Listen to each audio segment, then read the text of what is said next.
Bonjour à toutes et à tous et bienvenue sur ce nouvel épisode d'Economics. J'espère que vous avez passé d'excellentes fêtes de Noël et que vous arrivez quand même à bien profiter en cette fin d'année. En tout cas, nous, comme chaque dimanche, on est parti pour décortiquer l'actualité économique mondiale. Et pour la première actualité, on reste sur le sol français, étant donné que le pays sera le plus gros emprunteur de la zone euro en 2025. En fait, selon les calculs de Natixis, la France va lever pas moins de 340 milliards d'euros en 2025, un chiffre inédit qui fera de l'État français le plus gros emprunteur de la zone euro. Alors plus globalement, les États européens vont lever l'année prochaine 1271 milliards d'euros sur les marchés, et donc Paris représente plus de 26% de ce montant total, c'est-à-dire plus d'un quart du volume. Et parmi ces 340 milliards d'euros, on compte un programme d'émissions nettes de 300 milliards d'euros annoncé par l'agence France Trésor et 40 milliards de rachats d'actions, toujours selon Natixis. Alors cette somme reste pour l'instant des estimations qui doivent être validées par le gouvernement Bayrou, mais d'un point de vue économique, il faut absolument que le gouvernement Bayrou réagisse, étant donné que selon les derniers chiffres de l'INSEE, la dette publique a dépassé pour la première fois les 3300 milliards d'euros, soit plus de 113% du PIB national, et que le déficit public pourrait, selon les agences de notation internationales comme Moody's et S&P, dépasser les 6% du PIB en 2024 et en 2025. Et pour la France, emprunter davantage sur les marchés implique aussi de payer plus d'intérêts, qui sont estimés à 55 milliards d'euros l'année prochaine, soit 4 milliards de plus qu'en 2024. Et ce nouveau montant représente environ 800 euros par Français, rien que pour payer les intérêts de la dette. En comparaison, le premier budget de l'État, c'est-à-dire l'éducation, devrait s'élever autour des 65 milliards d'euros en 2025 et celui de la défense autour des 50 milliards. Pour la deuxième actualité, on s'intéresse au cours du cacao qui a explosé de 519% en 2 ans. Très concrètement, le cacao a atteint plus de 12 900 $ la tonne contre 2500 $ 2 ans plus tôt. En cause, une diminution de la production du cacao de 30% en Côte d'Ivoire et au Ghana, deux pays qui représentent environ 60% de la production mondiale. Alors cette diminution de la production est directement liée à des conditions météorologiques défavorables qui ont commencé en juillet 2023, notamment avec des pluies intenses suivies par une longue période de sécheresse et le développement de maladies fongiques comme la moniliose.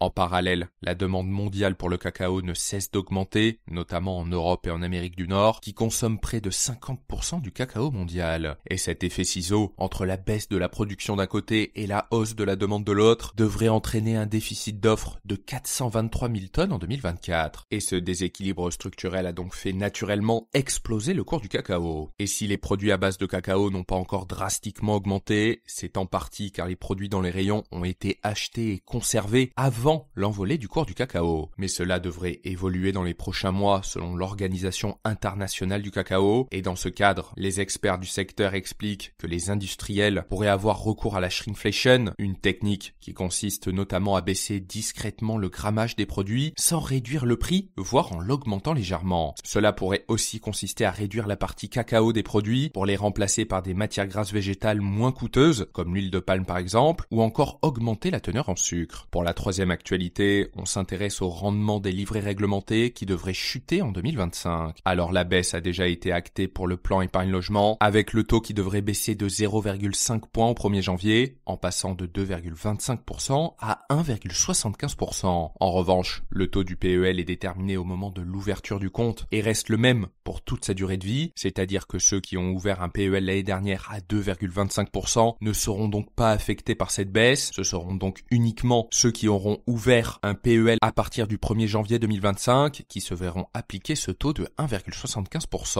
En revanche, ce livret est soumis à la flat tax de 30%, donc bien qu'il affichera un rendement brut de 1,75%, son rendement net tombera en réalité à 1,225%. Pour ce qui est des autres livrets, la mise à jour des taux interviendra officiellement au 1er février, mais nous pouvons d'ores et déjà faire des pronostics. Très concrètement, le livret A devrait très certainement passer de 3% à 2,5% l'année prochaine, une diminution qui est la conséquence de l'érosion de l'inflation et du niveau actuel des taux interbancaires qui servent de base à calculer le taux du livret A. Pour ce qui est du livret d'épargne populaire, le calcul suit uniquement le niveau d'inflation. En revanche, le taux du LEP doit toujours être au minimum supérieur de 0,5% à celui du livret A, à la suite d'un arrêté publié en 2021. Cela impliquerait donc que si le livret A tombe à 2,5%, le LEP ne pourra afficher un taux inférieur à 3% contre 4% actuellement. Et pour ces deux livrets, le couperet devrait tomber mi-janvier 2025 lors des publications officielles. Je vous tiendrai au courant. Pour la quatrième actualité, on part aux États-Unis où où Donald Trump demande aux Européens de plus que doubler leurs dépenses militaires. En fait, l'équipe du président américain a fait savoir que Trump exigerait aux membres de l'OTAN qu'ils augmentent leurs dépenses de défense à 5% de leur PIB, alors que le seuil est actuellement fixé à 2%. Et aujourd'hui, seuls 23 des 32 membres de l'alliance militaire respectent ce seuil de 2%. C'était notamment le cas de la France qui se retrouvait à 1,9% en 2023, alors que les États-Unis se retrouvaient à 3,49%. Et cette nouvelle mesure impliquerait que la France fasse plus que doubler le budget alloué à l'OTAN, qui était de 56,6 milliards en 2023, alors que l'Hexagone cherche péniblement à faire des économies à l'heure où la dette publique explose. Mais selon le Financial Times, Donald Trump se contenterait de 3,5% en ce qui concerne le budget alloué aux dépenses de l'OTAN, et il envisagerait de lier explicitement une hausse des dépenses de défense à une offre de conditions commerciales plus favorables avec les États-Unis. Les alliés de l'OTAN avaient déjà indiqué en juin dernier qu'ils étaient en discussion pour augmenter l'objectif à 3%, mais de nombreuses capitales s'inquiètent des décisions budgétaires difficiles qui seraient nécessaires pour y parvenir. Pour la dernière actualité, on s'intéresse au pass culture qui coûte plus de 300 millions d'euros chaque année à l'État français. Alors ce pass culture, qui se présente sous la forme d'une application, permet depuis 2021 à tous les jeunes de 15 à 18 ans de bénéficier d'un crédit jusqu'à 300 euros sans condition de ressources du foyer pour accéder à des activités ou à des biens culturels de leur choix, comme des spectacles, des livres, aller au cinéma, accéder au streaming ou encore à la presse. Mais la Cour des comptes a publié un rapport lapidaire concernant ce pass culture, surtout du côté du budget. En fait, aujourd'hui, le pass est très largement financé par l'État. Or, l'objectif initial était celui d'un financement à 20% par l'État et à 80% par d'autres ressources, comme par exemple la contribution du secteur privé. Mais comme le souligne le rapport, le budget est aujourd'hui financé à 94% par l'État et à 6% par d'autres ressources, donc bien loin de l'objectif initial. En 2024, 324 millions d'euros ont été consacrés au pass culture, dont 20 millions d'euros pour couvrir la masse salariale pour faire fonctionner le dispositif. La Cour des comptes s'est aussi indignée de l'utilisation du pass pour les escape games